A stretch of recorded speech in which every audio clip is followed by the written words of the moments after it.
নমস্কার, আপনারা দেখছেন খবর সারাদিন।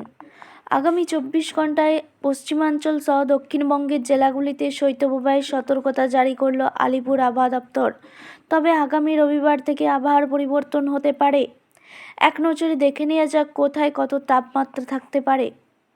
পুরুলিয়াতে থাকবে 10 ডিগ্রি সেলসিয়াস, আসানসোলে থাকবে 9 ডিগ্রি, বাঁকুড়া, বিষ্ণুপুর, শ্রীনিকেতন, শান্তিনিকেতনে থাকবে 7 ডিগ্রি সেলসিয়াস, মেদিনীপুর, কলকাতায় থাকবে 10 ডিগ্রি সেলসিয়াস।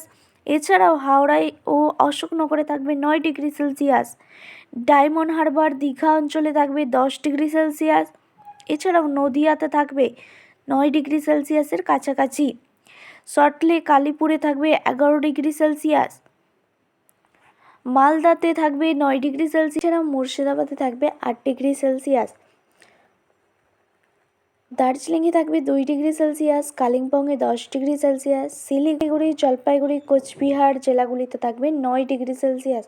তবে সকাল থেকে মেঘাচ্ছন্ন আকাশ ও কুয়াশাচ্ছন্ন আকাশ উত্তরবঙ্গের আকাশে দেখা গেলেও বেলা বাড়তেই রোদের দেখা মিলতে পারে।